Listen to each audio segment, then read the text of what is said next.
if there is a real Wakanda, it's the Democratic Republic of Congo. It has every mineral that you need to make iPhones, your cell phone, the cobalt. It has gold, every mineral, silver, gold, copper.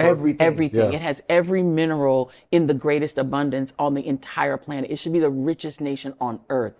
And instead, it's just completely exploited because of Europe and the West. And these companies like Apple and all of these oligarchs around the world, they just view it as a place to plunder, like they've always viewed the continent. The continent is just a place to plunder. They don't respect the people there, the governments there. That's why I respect the governments like Mali and Burkina Faso, the ones who are telling them to off. Like that's what I need Africa to do. Yeah. You think that would spread? I mean, because we get right into it, because I think that's something that you're starting to see. It doesn't get a lot of love and spin on the on the American air. You're seeing a little bit of it kind of on social media, but it still doesn't get a lot of play.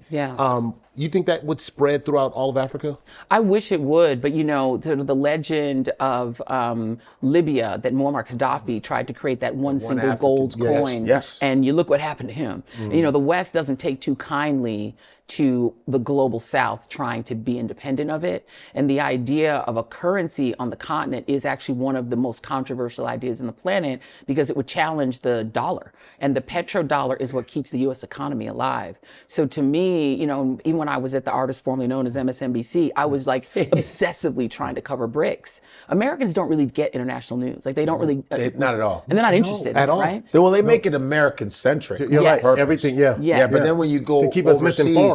You're like, wait a minute. International news. I'm like, what's going on here? This is. I would challenge anybody to have I have a good group of friends, West Coast, East Coast, and then in the UK, and then some that are on the continent. And when you look at my WhatsApp, it is totally different from, and so you start to get this information from what you're seeing here in the States, and you realize like we're being hoodwinked because we're only getting a piece of or an angle of when you're doing the news, and when you're talking about that, and when you're trying to fight for something like that.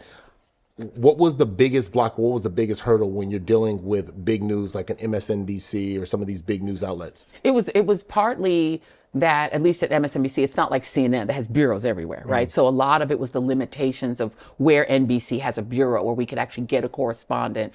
And some of it, when we're talking about Gaza, it's the limitations Israel put on, the ability to cover. They do not allow independent journalism to come out of Gaza or barely the West Bank. They very much limit what comes out. And then the third piece is the audience. We would see, I'm a numbers girl, so you would watch the numbers. You're talking about Trump, everybody's rocking with you. The minute you say, let's talk about the global South, people are like, man, bye, let me go turn to CNN and see if they talk about Trump. And so there is this thing where audiences really don't take an interest in international news, but we were dogged about it. We were literally like, the way we would build our show is that we would commit to doing international news regardless. And we would anchor it because we had such a strong audience base. Because our strong audience base was there, we could actually afford to shave a little bit off when it came to trying to do things like cover BRICS, cover the global South, cover Gaza. But you definitely could see that, other than Ukraine, which was like the exception to the rule where Americans got very obsessed with Ukraine for a while. Americans generally don't seem to that interested, but we're not trained to be interested. Like the American media doesn't They help don't us even do know, if you look at geography, Americans don't know where the hell they're at. Right. I remember being on a plane one time, I was like, it's this lady was from, I'm from Wisconsin. Where are you going? I said, well, I'm going to Calgary. Where's that? It's in the same continent, North America. You dumb. Everything. Right. I couldn't believe. She goes, wait, yeah, you can. I said, it's right above you. It's upstairs, pretty much. Geography, we don't know what borders anything. But the way they taught us, it's like languages. You go overseas, everyone 2-3 languages with ease. With us, we're like, I took Spanish 101, but I forgot. Right. And it's the way we're taught. I think, and it's purposely done. We don't have financial literacy. That's right. They keep us, because they purposely have done this to keep us, limited. I call it the TaskRabbit, method. You just keep everybody, know just a little bit. You have just a little bit, and if I can keep you in that TaskRabbit circle, you're just doing. I'm bouncing. Teach you just enough to make you a good worker. There you go. That's it. There a you good, go. loyal, quiet worker that won't complain. Right. Yeah. And whenever I go overseas and I look, I've been 41 countries, and I'm always amazed at how much the international knows about America, us. Oh, yeah. about us more than we know about ourselves. Oh, 100%. And so it is interesting to see that and just think, man, like there isn't enough fighting back to go, wait, we want more and demand more. Yeah. Because the miseducation, I think, keeps a lot of the fighting, the misunderstanding. Sure. And when covering the news, like part of me, like I say, growing up, like I pretty much just watch one type of news. And then as I started to get older, I started realizing, wait, this is all partisan, right? You turn one channel, it's this. You turn another channel, and you're not getting the full picture. How do you present the full picture, even when you're working on a network that might be partisan to one side? Well, I mean, it's partisan now. I think the thing about what's changed is that we don't have a monoculture, right? So when we were growing up, you just picked your flavor of white man.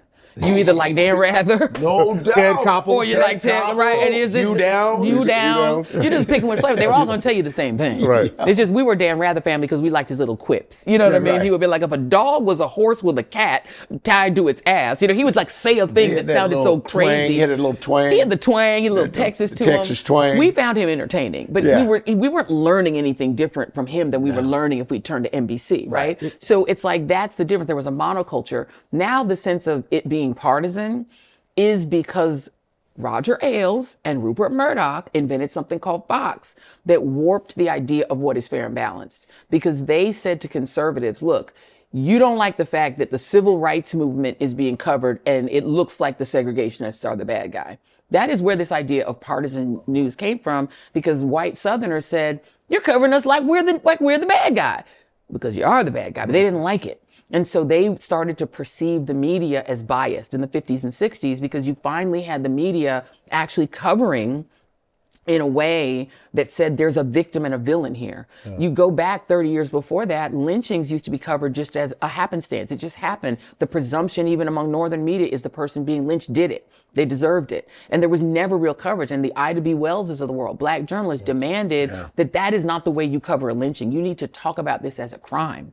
And after a while, that actually kicked in. And by the 60s, you had CBS, ABC, NBC going south and putting the camera in the faces of segregationists who would say the N-word, who would say, we don't want these Negroes in here. They would tell who they were. And the world was horrified. Because you got a chance to see it. You got a chance to see it. And so what happened is you had some people who were opportunists who said that the Southern conservatives who were so angry that they were being portrayed as bad guys, they need news that's fair and balanced and that allows their perspective to seem like it's the moderate position. That's all Fox does. It takes conservatism and it feeds it to its audience as the news. All they're doing is telling people what they want to hear. Now, people try to say MSNBC, the artist formerly known, is that same thing on the other side. Not really, because Fox can do it and lie. Yeah. There's no standards and practices department. They just can say whatever conservatives want to hear. They'll tell you all blacks are criminals, all trans people are sexual predators, that you shouldn't allow, somebody that is in drag to read a story because it's going to turn your kid gay. Like, they say stuff that is insane and not true, but they present it as the news.